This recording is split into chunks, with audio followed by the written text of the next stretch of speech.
Ես ողջունում եմ գործարարիքին միացած մեր բոլոր լսողներին եւ դիտողներին, հիշեցնում, որ 106 եւ 5 հաճախականությամբ եք մեզ այս պահին լսում, կարող եք նաեւ դիտել հաղորդումը թվային հարթակներում։ Սա Թարմուղեղով զրույցն է, իսկ մեր տաղավարում է քաղաքական վերլուծաբան Հակոբ Բադալյանը, բարի օր, պարոն Բադալյան։ Ուրախ եմ ձեզ տեսնել մեր տաղավարում, հաղորդումը տեսաձայնագրում ենք ամսի 16-ին, 17-ին նոր եթերում կլինի, օրը կարևոր էր Գյումրիի համար, ընտրվեց վերջապես Գյումրի քաղաքապետ Վարդան Ղուկասյանը 18 կողմ եւ 0 դեմ ձայնով, այս ընթացքը ինչ է մեզ հուշում իրականում այն process-ները, որոնք տեղի էին ունենում, արդյոք վերջնական ցույց էր տալիս, որ ի վերջո Վարդան Ղուկասյանը հենց կլինի քաղաքապետ, թե իրավիճակ փոխվեց ամեն դեպքում ձեր կարծիքով։ Իհարկե ընդհանուր առմամբ սպասելին այն էր, որ Վարդան Ղուկասյանի թեկնածության հարցում ի վերջո լինելու է փոխհամաձայնություն ընդդիմադիր ուժերի շրջանակում, նվազագույնը թեկնածության հարցում, բայց իհարկե ամենամեծ հարցը կամ հարցերից մեկն այն է, թե ինչպիսին է լինելու հետո աշխատանքը, թե քաղաքապետի, թե ընդհանրապես Գյումրիում ավականու աշխատանքը, որովհետև ինքնին այն process-ը, որով այդպես որոշակի բարդությամբ ձևավորվեց փոխհամաձայնությունը, վկայում է, որ այդուհանդերձ տարբեր ուժեր ունենալու են տարբեր ռազմավարություն, մարտավարություն խորհրդարանի ընտրության հաշվարկով, եւ այստեղ Գյումրին որքան արտահայտեց իշխանություն ընդդիմություն ընդհանուր հարաբերակցությունը հօգուտ ընդդիմությանը, նույնքան նաեւ արտահայտեց այն, որ այդ ընդդիմություն ասվածը եւս միատար չէ, եւ կարծում եմ Գյումրիում դեռևս այդ ոչ միատարությունը իր դրսևորումները կունենա։ Ինչ աստիճանով եւ արդյոք այդ աստիճանը խնդիրներ կառաջացնի արդեն անմիջականորեն քաղաքապետ Վարդան Ղուկասյանի համար, սա իհարկե կերևա ժամանակի ընթացքում, բայց այն, որ այդ ոչ միատարությունը եւս իր դրսևորումները դեռ կունենա եւ այդ իմաստով քաղաքական համատեքստը դեռ կծավալվի Գյումրիում, կարծում եմ անկասկած։ Շատերը ասում են, որ այս արդյունքները, որոնք կան հողի վրա, իրականում ցույց են տալիս այն, որ ժողովրդավարություն կա երկրում եւ եթե կրկին իշխանությունը հաղթանակ տաներ, այդ պատկերը մի քիչ այլ կլիներ։ Դուք համամիտ եք այդ կարծիքի հետ, որ սա նաեւ դրա արդյունք է, թե ամեն դեպքում սա միայն եւ միայն իշխանության սխալ քաղաքականության եւ ձայների կորստի, նրանց, չգիտեմ, հանդեպ վստահության կորստի արդյունք է։ Նախտիմ մակարդակում առաջին անգամ չէ, որ իշխանությունը պարտվում է, եւ ընդ որում առաջին անգամ չէ ոչ միայն 2018-ից հետո, այլ նաեւ 18-ից առաջ եղել են դեպքեր, որ իշխանության թեկնածուն պարտվել է։ Իհարկե այդ ժամանակ տրամաբանությունը մի քիչ այլ էր լինում եւ ներհամակարգային, այսպես ասենք, փոխհամաձայնություններ էին այդուհանդերձ, բայց այդ իմաստով Այս դեպքում կարծես թե չկա իրականում առերևույթ նկատելի չէ, իսկ հետնաբեմում ինչ է կատարվում, սա դեռ մեծ հարց է իհարկե։ Այդուհանդերձ Հայաստանը մշտապես եղել է հիբրիդային ժողովրդավարության, հիբրիդային, այսպես ասենք, ռեժիմի պետություն, ավելին ռեսուրսել չի ունեցել տիրապետելու կամ հասնելու համար, ավելին ես նկատի ունեմ ճակերտավոր իմաստով, այսինքն այսպես հաստատուն տոտալիտար իշխանություն կամ համակարգ ձևավորելու։ Եվ այդ հիբրիդային ժողովրդավարության ռեժիմը ըստիս պահպանվում է առ այսօր, այսինքն ասել, որ Հայաստանը այդպես դասական ժողովրդավարություն է, այդպես չէ, անգամ թիմ ընտրության արդյունքում։ Պարոն Բադալյան, պետք է ամեն դեպքում հաշվի առնել, որ սա անձի ընտրություն չէ, սա գաղափարախոսության ընտրություն է, սա մայրաքաղաքի չէ, քաղաքի համար կարևոր հարց է եւ նաեւ ինչպես ընտրություններից առաջ էր շատ ասում, նաեւ պետության համար կարևոր, քանի որ Գյումրին երկրորդ մեծ քաղաքն է։ Գաղափարախոսության մեջ կառավարման ինչ է փոխվելու եւ առհասարակ ներքին այդ խոհանոցում Գյումրու ինչ փոփոխություններ մենք կարող ենք տեսնել այս։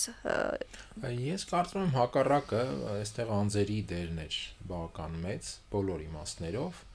անձանց էին ընտրում, անձին էին մերժում մեծ հաշվով, Անձին ընտրում էին, անձին մերժում էին, բայց հետո գաղափարախոսությունն է, չէ, աշխատելու, թե այս մարդը ինչ գաղափարներ է կրում, հետեւաբար իր թիմը ինչ է պլանավորում իրականացնել քաղաքի համար։ Վարդան Ղուկասյանի կրած գաղափարները հնարավոր էր շոշափել առնվազն ընտրարշավում իր վարքագծով կամ մինչ այդ էլ քաղաքապետ եղած տարիներին իր վարքագծով։ Եվ եթե օրինակ խոսում ենք քաղաքական գաղափարախոսության մասին, կամ չգիտեմ ազգային, պետական այլ գաղափարախոսության մասին, ես կարծում եմ Գյումրիում այս դեպքում ժամանակավրեպ է այդ չափանիշներով դիտարկել, որովհետև այդպիսի նշաձողեր չեն լինելու անկասկած։ Վարդան Ղուկասյանը իր քաղաքապետությունը անցկացնելու այնպես, ինչպես անցկացրել է, ես նկատի չունեմ բարքերը, որովհետև բարքերի առումով փոփոխություններ անշուշտ կարող են լինել։ Այսինքն մենք չենք տեսնի այն քաղաքապետ Ղուկասյանին, որը եղել է իր նախկինում այդ տասնամյակ կամ չգիտեմ ավելի կամ մի քիչ պակաս քաղաքապետության ընթացքում, որովհետև հիմա ընդհանրապես միջավայրն է փոխվել եւ ամենաօդիոզ դեմքերը այդուհանդերձ իրենց վարքի հանդեպ մի քիչ ավելի ուշադիր են դարձել։ Դե Սրբազանն էլ ասում էր վերջին հարցազրույցում Կարպիս Փաշոյանի հետ, որ մարդիկ ժամանակի ընթացքում փոխվում են եւ վստահաբար Վարդան Ղուկասյանը այն Վարդան Ղուկասյանը չի, ինչ օրինակ 40 տարեկանում էր։ Եվ այստեղ միայն տարիքի հարցը չէ իհարկե, որովհետև տեղեկատվական միջավայրն է փոխվում, հանրային գնահատման եւ հանրային վերահսկողության աստիճաններն են փոխվում։ Բնականաբար անձինք էլ ինչ որ իմաստով արձագանքում են այդ փոփոխություններին շատ կամ քիչ։ Բայց պատկերացումների առումով ես կարծում եմ Վարդան Ղուկասյանը կառավարելու է այնպես, ինչպես կառավարել է քաղաքը նկատի ունեմ։ Այստեղ դրա համար նշեցի, որ առանցքային է դառնալու իսկ ավականին ինչպիսի վարքագիծ է դրսևորելու նրա հանդեպ։ Վերջին հաշվով պետք է չմոռանալ, որ այդուհանդերձ գլխավոր օրգանը, այսպես ասած, լինելու է ավականին, այսինքն պայմանական իմաստով քաղաքի խորհրդարանը,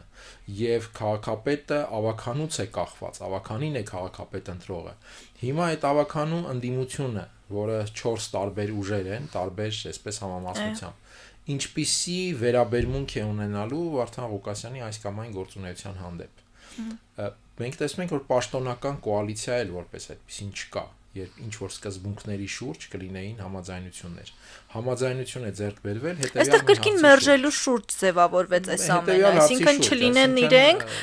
ով ուզում է դեպքում շատ կոպիտ է հնչում, բայց այդ տրամաբանությամբ առաջնորդվեցին, հաշվի առնելով նաև ընդդիմության ներսում այդ պայքարները, որ վերջին ժամանակներում այսօր էլ շարունակվում են, կարծես թե կոնկրետ եւ զուտ նպատակը դա էր մերժել իրենց, բայց չլինեն իրենք, թող ով ուզում է այս իրավիճակում։ Դե բաց հայտարարում էին, թույլ չտալ ընդամենը, որ քաղաքացիական պայմանագիրը Գյումրիում իշխանություն ձևավորի եւ դրա շուրջ համաձայնությունը ի վերջո եղավ։ Բայց ինչպես նշեցի, հենց այդ սկզբունքները, կառավարման պատկերացումները, քաղաքի եւ այլն, այստեղ բավական խառնաշփոթ կամ խայտաբղետ իրավիճակ է։ Ըստ այդմ հարց է առաջանում, նաև այդ առաջին մասում, երբ խոսում էի հետագան ինչպիսին է լինելու, թե այդ ավականու տարբեր ուժեր ինչպիսի վերաբերմունք են ունենալու Վարդան Ղուկասյանի կառավարման նկատմամբ։ Սա իհարկե կձգի նաև Վարդան Ղուկասյանին, եթե նա պատկերացնում եւ հասկանում է, որ չի կարող միանձնյա կառավարման տրամաբանությամբ աշխատել եւ պետք է հաշվի նստի այն ուժերի մոտեցումների հետ եւս, որոնք այս կամ այն առիթով կամ պատճառով պետք է քվեարկեն ավականում ինչ-որ որոշման։ Եվ իրենք քիչ չեն ամեն դեպքում։ Դե համենայն դեպս այն հանգամանքը, որ մեծ հաշվով բոլոր 3-ից էլ մնացած 3-ից կախված է լինելու որոշման ընդունում չընդունումը, ես կարծում եմ սա արդեն էական ձգող գործոն է լինելու Վարդան Ղուկասյանի համար, բայց միևնույն ժամանակ իհարկե սա կարող է նաև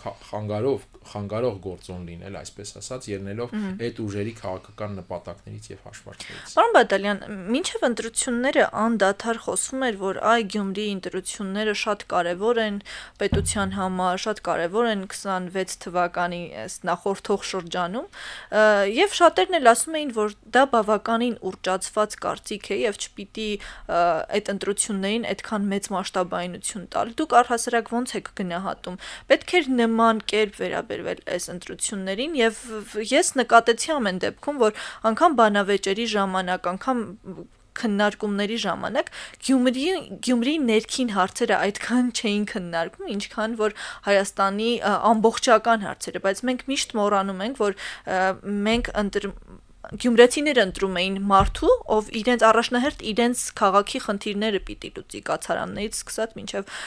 մնացյալ բոլոր հարցերը։ Այս մասով մենք խնդիր ունենք արդյոք եւ սրանից հետո ոնց պիտի այդ քաղաքական ուժերը առաջնորդվեն։ Այդ մեծ ուռճացումը նշանակության անշուշտ նաև նախընտրական տեղեկատվական հնարքեր, այսինքն այդ կերպ փորձ էր արվում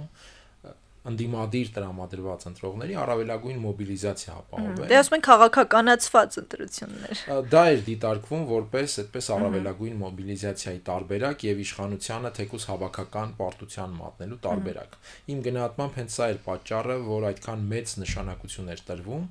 եւ իհարկե նաեւ կար հաշվարկ ըստիս, որ հնարավոր հաղթանակի պարագայում բավական բարձր լինի այդ հաղթանակի համապետական մասշտաբով առնվազն հոգեբանական տեղեկատվական ազդեցությունը։ Հիմա սա ստացվեց, թե չստացվեց կամ որքանով ստացվեց, մի քիչ միարժեք գնահատելը դժվար է, ինչու, որովհետև հաղթանակը կարծես թե այդ հաշվարկի մեջ էր, բայց օրինակ այն process-ը, երբ Մարտուն Գրիգորյանը բավական երկարաձգեց իր որոշումը, դա սկսեց աշխատել արդեն այդ հաշվարկի դեմ, եւ հիմա այստեղ հարաբերակցության մեջ տակը ինչ մնաց, այսպես ասենք, հոգեբանական առումով համապետական մասշտաբում ընտրողների տրամադրության, մտայնության եւ այլն վրա, սա շատ դժվար է միարժեք գնահատել, բայց կրկնեմ, այս process-ը դեռ շարունակվելու է Գյումրիում կառավարման ընթացքում, այսինքն այստեղ Գյումրիում ոչ թե ինչ-որ բան ավարտվել է, այլ նույնիսկ մեկնարկում է ինչ-որ նոր փուլ այդ տեսանկյունից։ Բայց ընդհանուր առմամբ իհարկե մենք ունենք թիմ ընտրության փաթեթի եւ բովանդակության որոշակի խնդիր։ Ինչ իմաստով ըստ իս դասական տրամաբանությունն այն է, որ քաղաքական ուժերը, որոնք հավակնում են համապետական մասշտաբում հաջողությունների, իրենց հաջողությունը սկսեն կառուցել հենց տեղային մասշտաբով, եւ անշուշտ այս մասշտաբում տեղային առանձնահատկությունները իրենց դերը խաղալու են բոլոր դեպքերում, այսինքն, չգիտեմ, Կապանում մի պատկերացումով եւ չափանիշով են ընտրություններ լինելու տեղական մակարդակում, Գյումրիում այլ, Իջևանում եւ այլն եւ այլն։ Բայց այդուհանդերձ, երբ դրա պատասխանատվությունը ստանձնում են համապետական մասշտաբով հավակնություն ունեցող ուժերը,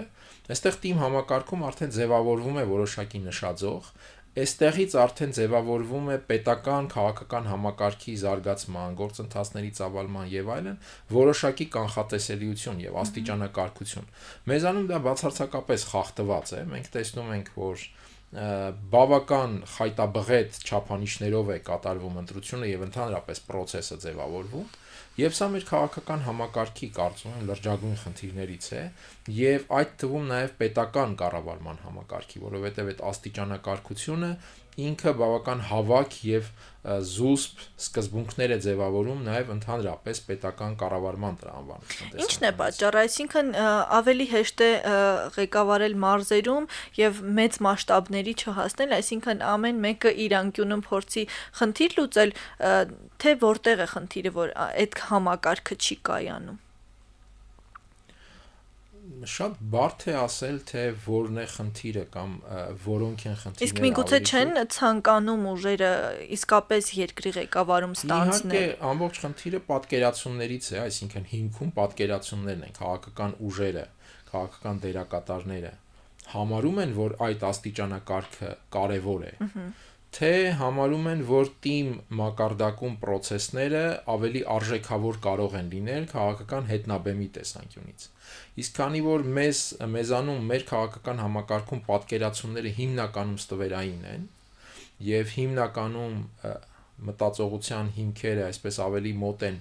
բիզնես տրամաբանությանը, քան քաղաքական տրամաբանությանը, այստեղ թիմ այդ աստիճանակարգը ձևավորելու, այդ համակարգը կայացնելու շահագրգռություն գործնականում որևէ քաղաքական ուժ չի դրսևորում, առավել եւս իշխանության եկած որևէ քաղաքական ուժ չի դրսևորում, որովհետեւ այդ թիմերը դառնում են արդեն այդ քաղաքականության մեջ ստվերային գործարքների, հետնաբեմային պայմանավորվածությունների եւ այլն, այս խաղարկումների բավական հարմար կտոր, կարկանդակի բավական հարմար կտոր, երբ կարող ես շատ հանգիստ այսպես վերադասավորել ինչ որ իմաստով համապետական աչքից հեռու։ Ես կարծում եմ, այստեղ են առանցքային խնդիրները, հետո արդեն դետալային մեխանիզմները ինչպես լուծել այս խնդիրները եւ այլն, դրանք պահանջում են թե մասնագիտական մոտեցում արդեն, որովհետեւ թիմ համակարգը դա հենց մասնագիտացում պահանջող համակարգ է կայացվելու տեսանկյունից, եւ թե արդեն քաղաքական մտածողության հարց է իհարկե։ Որքան էլ սա տեղի ունեցավ եւ իշխանությունը այդ պարտությունը, այսպես ասած, ինչպես ընդդիմությունն է սիրում ասել, կրեց Գյումրիում, բայց չպետք է մոռանալ, որ 26 թվականի ընտրություններն են առջևում եւ 1 տարին, գրեթե 1 տարին, կարծում եմ բավական երկար ժամանակ է ցույց տալու, թե ինչ կարող են անել այս ուժերը եւ ինչի պիտի սպասի ժողովուրդը։ Իրականում 26 թվականին նախորդող այս փուլը որքանով է կարևոր նաեւ եւ արդյոք սա ինչ որ մեծ մասշտաբի պատկերը ցույց է տալիս, թե մենք Սանդղակում ինչ փոփոխություններ ունենք եւ ինչ կարող է տեղի ունենալ։ Գյումրին ցույց է Գյումրի, տալիս։ այո, Գյումրին ցույց է տալիս։ Ես կարծում եմ մասամբ, առավելագույնը մասամբ, այսինքն համարել, որ այնինչ պատկեր տեսանք կամ տեսնում ենք կամ տեսնելու ենք Գյումրիում դա համապետական պատկերի փոքր տեղայնացված արտացոլումն է, ես կարծում եմ այդպես չէ, որովհետև ինչպես նշեցի, տարբեր տեղերում հանրությունը տարբեր կերպ է մտածում այդ իմաստով։ Եվ տեղական առումով տարբեր պատկերներ կստանանք մենք։ Համապետական մասշտաբով հանրությունը արդեն ինչ չափանիշներով է գնալու ընտրության կամ գնահատելու իրեն առաջարկվող այս կամ այն տարբերակը, սա առանձին հարց է եւ կարծում եմ Գյումրիում ամբողջ պատկերը չէր էլ կարող արտացոլվել։ Անկամ Երևանի պարագայում, երբ հանրապետության կեսը կամ գուցե կեսից ավելին է կենտրոնացած բոլոր առումներով, դարձյալ այդ պատկերի ընդհանրությունը համապետականի հետ ինչ որ հարաբերականություն ունի, ավելի փոքր, զգալիորեն ավելի փոքր տեղերում, ես կարծում եմ այդ տարբերությունը շատ ավելի մեծ է։ Անշուշտ իր դերը ունենալու է իհարկե որոշակի գնահատականներ, դատողություններ, process-ների վերաբերյալ, առավել եւս ընդդիմադիր ուժերի միջև եղած հարաբերությունների վերաբերյալ Գյումրիից մենք կստանանք անշուշտ, բայց կարծում եմ ոչ ամբողջ է։ Ինչն է խնդիրը, որ ընդդիմությունը չի կարող հաշտության եզրեր գտնել եւ այդ քննարկումները միմյանց հասցեին քննադատությունները եւ բողոքը նետել մեկը մյուսից այն մյուս կողմ անդադար շարունակվում են։ Ինչ ելք ենք ունենալու մենք սրա հետևանքով եւ արդյոք սա ճիշտ ճանապարհն է այն իշխանափոխության մասին, որի մասին երկու կողմերը խոսում են։ Նախ այս հարցի վերաբերյալ խոսելիս ես թերևս մեկ այլ հարց կդնեի, իսկ արդյոք Հայաստանում իսկապես կա իշխանություն փոխելու շատ մեծ ցանկություն այսօր եւ այս պահին կամ շատ մոտ ապագայում, չգիտեմ։ Կամ գոնե իշխանության գալու այս իրավիճակում։ Գալու, նաեւ այդ նկատի ունեմ եւ ավելի շատ դա նկատի ունեմ իշխանության փոխելու եւ իշխանության գալու այդ իշխանության փոխարեն։ Ինչու եմ այս հարցը տալիս, որովհետև մեծ հաշվով Հայաստանի առաջ կա ակնհայտորեն քաղաքական բավական ծանր օրակարգ, որը կապված է ոչ միայն Հայաստանի անմիջական անվտանգային միջավայրում առկա փոփոխությունների հետ, այլ նաև դրան զուգահեռ ավելի լայն աշխարհաքաղաքական մակարդակում իրողությունների հետ, որոնք իրենց հերթին բավական բարդացնում են մեր անմիջական միջավայրը։ Անկասկած է, որ այստեղ քաղաքական լրջագույն որոշումներ կայացնելու անխուսափելի հեռանկար է։ Հիմա ինչպիսին պետք է լինեն որոշումները եւ արդյոք Հայաստանում կան այդ որոշումների պատասխանատվությունը իրապես ստանձնել ցանկացող քաղաքական ուժեր եւ ավելին այդ քաղաքական ուժերի առաջնորդող խմբեր, մարդիկ։ Այս հարցը համենայն դեպս ինձ համար չունի մի արժեք պատասխան, որ կան։ Համենայն դեպս ես տեսնում եմ, որ ավելի շատ կա պայքար այսպես ասենք մերձ իշխանական դիրքերի համար, նկատի ունեմ իշխանության հետ պայմանավորվածությունների եւ այլն։ Այսինքն իշխանությանը մոտ դիրքերը զբաղեցնելու այո, լծակներ վերցնել, բայց ամբողջ ես նկատի ունեմ անհրաժեշտ պահին լինել առաջինը, որ կարող է հասնել իշխանության, բայց չձգտել իրապես հենց այսօր հասնել իշխանության։ Ես կարծում եմ այդ հարցադրումը համենայն դեպս ունի տեղ գտնելու բավական մեծ հիմքեր։ Եվ սրանից էլ արդեն գալիս են մնացած խնդիրները, թե ինչու օրինակ չի ձևավորվում միասնական ընդդիմություն եւ այլն, որովհետեւ հաշվարկներն են տարբեր, որովհետեւ այդ պատասխանատվության եւ, չգիտեմ, հնարավորությունների, ցանկությունների այդ հարաբերակցությունն է բավական բարդ եւ որքան էլ առերևույթ շատ է խոսվում, որ խնդիր այս իշխանությանը հեռացնելն է, բոլորը կարծես թե խոսում են այդ մասին եւ մենք տեսնում ենք օրինակ Գյումրիում այդ առնչությամբ ինչ որ համաձայնություն եղավ։ Նաեւ Սերժ Սարգսյանի վերջին ելույթ իրենց համաժողովի ընթացքում ամբողջ տեքստը դրա շուրջ էր գրեթե կառուցված։ Այդուհանդերձ ես կարծում եմ իրական քաղաքականության ռեժիմում բոլոր քաղաքական ուժերն էլ, որոնք արտահայտվում են այդ մասին հավակնում են, այդուհանդերձ հասկանում են, որ գլխավորն այն է, թե ինչ է լինելու հետո։ Եվ այստեղ արդեն առաջանում են իրենց մեջ բաժանարար գծերը, իմ կարծիքով, եւ սրան նաեւ պետք է գումարել այլ հարց, խնդիրների մի ամբողջ գծիկ եւ ոչ պակաս լուրջ խնդիրների, որոնք գալիս են 2018-ից առաջ եղած ժամանակահատվածում այդ տարբեր դերակատարների միջև փոխհարաբերություններից։ Այդ փոխհարաբերությունները པարզ չեն եղել կամ նույնիսկ այսպես ասեմ, բավական բարդ են եղել 18-ից առաջ։ Եվ մեծ հաշվով իրավիճակը դեպի 2018 գնացել է նաև այն պատճառով, որ մինչ այդ եղած համակարգի ներսում տնտեսական, քաղաքական տարբեր խմբերը միմյանց հետ ընդհանուր որոշակի շահերով սերտաճած, բայց նաև հենց այդ շահերի շուրջ արդեն միմյանց հետ բավական լուրջ եւ էական անհամաձայնություններ ունեցող չեն կարողացել պայմանավորվածության գալ կամ այլ պայմանավորվածության գալ համակարգի ապագայի շուրջ, քան այն, ինչ մեծ հաշվով տեղի ունեցավ 2018-ին։ Ինչպիսին էր այդ համակարգի վարքագիծը 2018-ին։ Հիմա բոլորը այդ մասնակիցները մեղադրում են միմյանց, օրինակ Սերժ Սարգսյանին մեղադրում են, որ նա է բերել Փաշինյանին, Սերժ Սարգսյանից հիշեցնում են դիցուկես դեպքում Ռոբերտ Քոչարյանի թիմին կամ նրան, որ իրենք են իրենց տեղեկատվական միջոցներով մինչև 18-ը աջակցել Փաշինյանին, հարվածել Սերժ Սարգսյանին եւ այլն։ Բայց մեծ հաշվով այն ինչ որ տեղի էր ունենում 18-ին, տեղի էր ունենում նախկին կառավարող այդ համակարգի գրեթե բոլոր ինչպես ասում են լավորից չէր որ դա տեղի էր ունենում։ Տեղի էր ունենում նրանց բոլորի լոյալությամբ մեծ հաշվով, այսինքն բոլորը տեսնում էին, որ այդ զարգացումը ինչ որ առումով կարող է բարենպաստ սցենար պարունակել հենց իրենց համար։ Այլ հարց է, որ հետո մեկի համար այդ սցենարը բարենպաստ էր, մեկի համար ոչ, մեկի ակնկալիքը արդարացավ, մյուսինը ոչ, սա այլ հարց է, բայց բոլորը տեսան, որ այդ զարգացումը այն է, ինչ իրենց կարող է պետք լինել։ Դա նշանակում է, որ այդ համակարգը գիտակցված թե ոչ, այդուհանդերձ չէր կարողացել եւ չէր կարողանում պայմանավորվել ավելի արդյունավետ համակարգի, այսպես ասենք, ապագայի ավելի արդյունավետ տրանսֆորմացիայի շուրջ։ Եվ այստեղ ձևավորվեց արդեն այդ 2018-ի անխուսափելիությունը դրա լավ կամ այսպես ասենք, դրական կամ բացասական հեռանկարներով, հնարավորություններով եւ ռիսկերով։ Կարծում եմ, այս ամեն ինչը նաեւ այսօր է դեր խաղում այդ ներընդդիմադիր հարաբերություններում։ Այո, ակնհայտ է։ Պարոն Բադալյան, իշխանության են միշտ շրջանառվող թեզը նաև այն է, որ եթե ժողովուրդը ցանկանա, որ մենք գնանք, մենք կգնանք եւ եթե կան մարդիկ, ովքեր կցանկանան գան, իրենք պատրաստ են իրենց տեղը զիջել։ Վերջին օրերին նաև մեր տաղավարում քաղաքացիական պայմանագրից падգամավորը նշեց, որ իրենք պատրաստ են ամեն դեպքում այդ ցանկության դեպքում հեռանալու։ Այս դեպքում իշխանությունը իսկապես չի տեսնում ժողովրդի հակակրանքը եւ այդ ցանկության հեռացումը, թե ամեն դեպքում իշխանությունը վախեր ունի հեռանալու։ Ինչ է տեղի ունենում իշխանության մտքում։ Այն ընդդիմության դեպքում մենք քննարկեցինք, որ կարծես թե մեծ չի այդ ցանկությունը ղեկավարելու։ Իշխանության դեպքում ինչ է կատարվում։ Ես կարծում եմ, որևէ տեղ չեն գտնի իշխանություն, որը կասի հակառակը, այսինքն ես կմնամ անկախ նրանից, թե ինչ է ուզում ժողովուրդը կամ հասարակությունը։ Բոլորը ասելու են, որ իրենք պատրաստ են գնալ, եթե հասարակությունը ճանապարհի։ Բայց ես կարծում եմ առավել եւս այսօր միշտ է եղել այդպես մեծ հաշվով, բայց առավել եւս այսօր Հայաստանում իշխանության հարցը չակերտավոր իմաստով նվազագույնը կյանքի եւ մահվան հարց է, խոշոր հաշվով։ Առավել եւս, երբ մենք ունենք այն բառի բուն իմաստով արդեն ծանր կյանքի եւ մահվան այսպես գործոնը, պատերազմը, զոհերը, մի քանի հազար եւ դրա համար պատասխանատվության հարցը։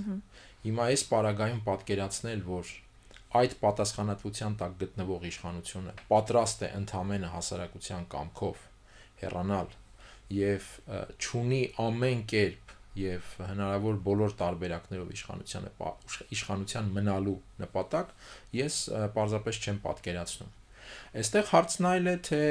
իսկ ինչ կկարողանա անել կառավարող ուժը այդ իշխանությունը պահելու համար։ Սա կախված է տարբեր գործոններից, հանգամանքներից, ինչ թույլ կտա հանրությունը, ինչ թույլ կտան քաղաքական մնացած դերակատարները, եւ այստեղ գալիս ենք նաեւ նախորդ հարցին, իսկ արդյոք կա այս իշխանությանը հենց հիմա ճանապարհելու անհրաժեշտություն կամ ցանկություն, թե այդուհանդերձ ավելի նախընտրելի է, որ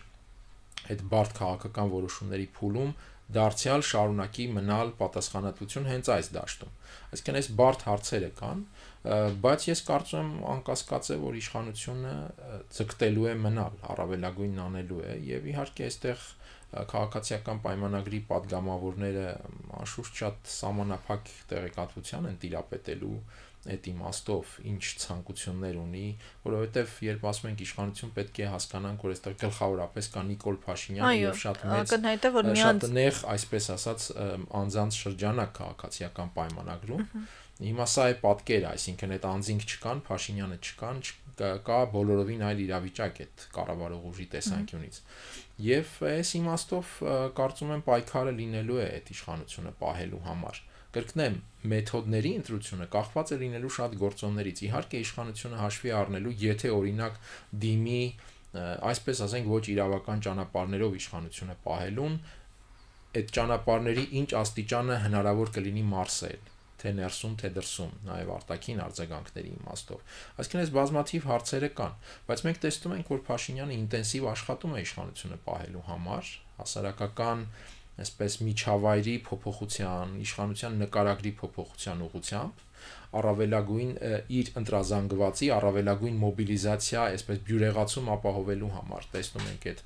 հեծանվային արշավները, կրթությունը նորաձև է, իրական Հայաստանի այդ այսպես ասած գաղափարախոսությունն է բերվել։ Սրանք ակնհայտորեն նախընտրական, բացառապես նախընտրական միտում ունեցող ձգտումներ են, ստեղծել մի կողմից ընդհանուր մտայնություն, որ այդուհանդերձ միջավայր է փոխվում երկրում։ Այս մտայնությունը մթնոլորտը անգամ ոչ քանակական իմաստով շատ կարևոր է հենց քանակի հետ կապված հարցեր լուծելի տեսանկյունից։ Եվ իհարկե առավելագույն բյուրեղացում իրենց ընտրազանգվածի շրջանակում, որովհետև Փաշինյանի հույսը ըստ էության շարունակում է լինել այն կամ գլխավոր կռվաններից մեկը, որ իր վարկանիշի անկումը թեպետ բավական ցածր, բավական բարձր այսպես տեմպով է եղել եւ քրիտիկական նույնիսկ հնարավոր է աստիճանի մոտ է, այդուհանդերձ չկան առանձին